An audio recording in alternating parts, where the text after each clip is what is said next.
بسم الله الرحمن الرحيم. النهارده هناخد اول درس في المحاسبه الحكوميه، بس الدروس النظريه. الدرس بتاع النهارده او اول سؤال عندي في المحاسبه للصف السادس التجاري عن تعريف المحاسبه الحكوميه ومن اهم اهدافها. أول حاجة، المحاسبة الحكومية هي القواعد، مجموعة قواعد بتلتزم بها الجهة الإدارية في تنفيذ الموازنة العامة للدولة من حيث تسجيل وتبويب العمليات المالية. ده التعريف بتاعها. المقصود بالتعريف بتاعها القواعد، يعني كل شركة حكومية ليها القواعد اللي الموظفين بتوعها ملتزمين بتنفيذها. يعني مثلا أنا اشتغلت في الشركة دي كان ميعاد الحضور بتاعها الساعة 10 صباحا، فمش هينفع أروح الساعة 11 عشان دي قواعد حطاها أو وضعها الجهة الحكومية الإدارية اللي أنا مضيت العقد بتاعها أو اتوظفت فيها، فلازم ألتزم بالقواعد دي. على حسب الوظيفة طبعا في الشركة بسجل أو وظيفة الحكومية هي بتسجل وتبوب العمليات المالية، يعني بتسجل كل العمليات اللي بتقوم بها الوحدة الحكومية.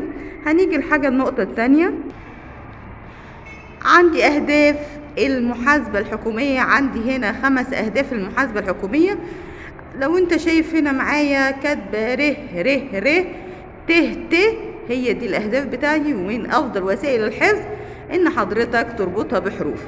يبقى الأهداف هي الرقابة قبل الصرف، يعني لما نيجي ندي فلوس من الموازنة للموظفين فأنا بقول لهم هتصرفوها في إيه، فأنا براقب عليه قبل الصرف وبمضيه على ورق عهد وكده قبل الصرف. نيجي رقابة أثناء الصرف، ببعت لجان متابعة عشان أشوف الصرف اللي أنا قلت الموظف يصرفه صرفه ولا لأ.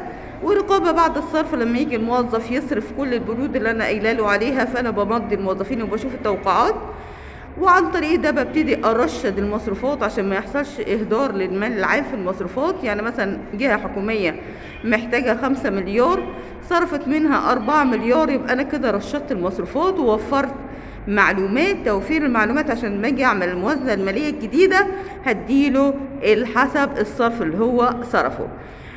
يبقى انا اتكلمت عن تعريف المحاسبه الحكوميه. ممكن تحفظ لحد القواعد التي تلتزم بها الجهه الاداريه، ممكن تحفظ لحد دي بس، او ممكن تكملها. نيجي بعد كده ايه السؤال اللي في اخر، طبعا في اخر الفيديو في صندوق الوصف هتلاقي اختبار بسيط كده عن تعريف المحاسبه وفي مجموعه من الاسئله الصح والغلط. السؤال هو عرف المحاسبة الحكومية مع بيان أهدافها. يبقى كده الدرس بتاعي انتهى، والسلام عليكم ورحمة الله وبركاته.